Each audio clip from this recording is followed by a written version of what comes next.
In this video, you'll be learning about this topic. What is your pro tip for people that are just coming into this? Because there's so many new people coming into this space right now. They're concerned. They don't know what to think. They've watched their investment go 100% in the last 6 months or whatever. What's your advice for people that are just coming in?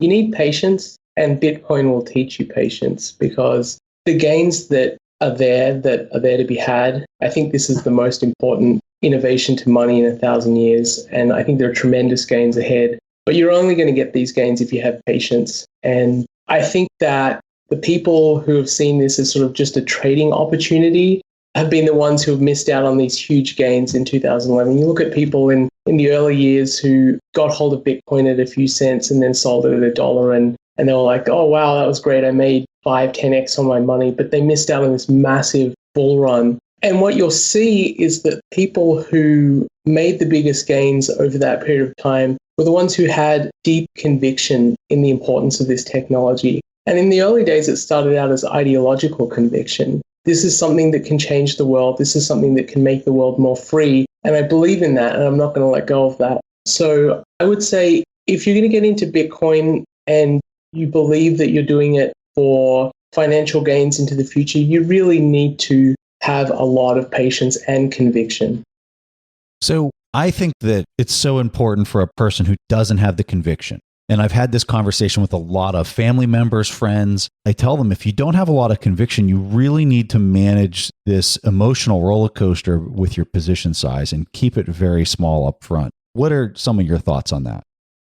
Yeah, that's great advice. And there's this famous story about an investor who spoke with a very experienced older investor and said, I've got this position, it's doing really well, but I can't sleep at night. What do I do? And I think the older, wiser investor, as the story goes, was JP Morgan. I'm not sure I remember the exact story, but I think it was JP Morgan. And if that's correct, JP Morgan said, sell down to the sleeping point. Sell down to the point at which you can handle it. If you can only handle 1% of your portfolio in Bitcoin, that's fine. There's nothing wrong with that. I don't think your position should be zero, though. I don't think that makes any sense. In this day, after 10 years and everything we've learned, to have a position of zero in the most important innovation to our financial system, to money in a long, long time. But, 1% could make sense for a lot of people. And again, it depends on your age, your risk tolerance, and various factors like that. If you're feeling sick, if you can't sleep, sell down to where you can sleep. Yeah, I think that's great advice. When a person looks at this space, I think that the immediate reaction is there's just so many coins. Like, I think your typical person is going to log on to CoinMarketCap and just look at all the coins that are there, and they're saying, how do I know Bitcoin versus these 1,000 other coins that are out there? And then they're talking to their friends, and they're one of these 1,000 other coins out there, and there's a lot of noise in the space. So how would you address that for somebody who's just coming in and looking at that situation?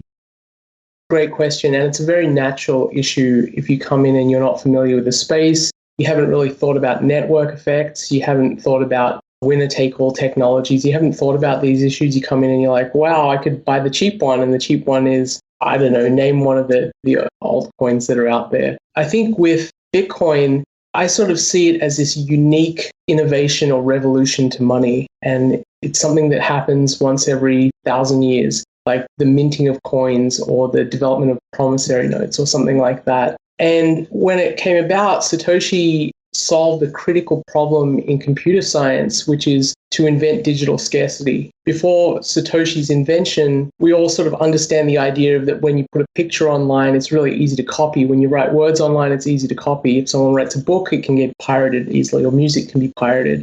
But Satoshi figured this out, that you can create something that's scarce and digital, which is a profound, profound innovation. And then other people came along and they said, hey, he solved this problem. I can just copy his solution. But copying doesn't give you the same thing. I think that's a really important idea. All copying does, in my mind, is illustrate what the original is, where the real innovation is. And I think of it kind of like the Mona Lisa. There's tens of thousands of copies of the Mona Lisa, but all of these copies just illustrate that there's only one real Mona Lisa. Or cars, for instance. You can copy a Ferrari and make a cheap facsimile of a Ferrari, but there is only one brand Ferrari. Your cheap facsimile isn't a Ferrari, and people are not going to treat it like a Ferrari. And Bitcoin is the Ferrari of cryptocurrencies. There's only one, and I think this is a winner-take-all market. You don't see that right now because it's going to take time for the market to figure that out. But I think in time, the market will figure it out. And I think it'll figure it out as institutional money comes in. So when you said it's the Ferrari, what attributes make it the Ferrari? I think because Bitcoin is a new form of money, its superiority is not related to its technological attributes. That's one of the big mistakes that people make when they come into the space is that, hey, there's this new one out there and it has these new bells and whistles. As a monetary good, Bitcoin competes on its monetary attributes, and it competes against other monetary goods like gold and fiat currencies on the attributes that we know make for good money and we've known for thousands of years since the days of Aristotle. Scarcity, fungibility, portability, verifiability, and Bitcoin excels across all of these attributes. And really, I think the most important of these attributes is scarcity. Is it scarce or is it not scarce? Something that's abundant doesn't make good money. So sand is not good money. For instance, you can find sand at a beach, a super abundant commodity.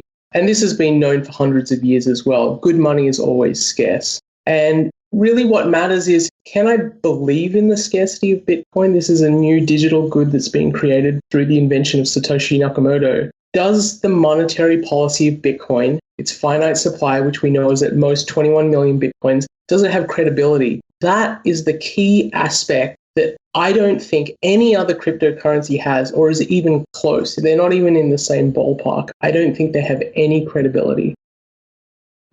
Thanks for watching. Make sure to subscribe and hit that notification bell so you don't miss out on the next podcast episode and new investing resources. What are your takeaways and thoughts on this discussion? Let us know in the comments section below.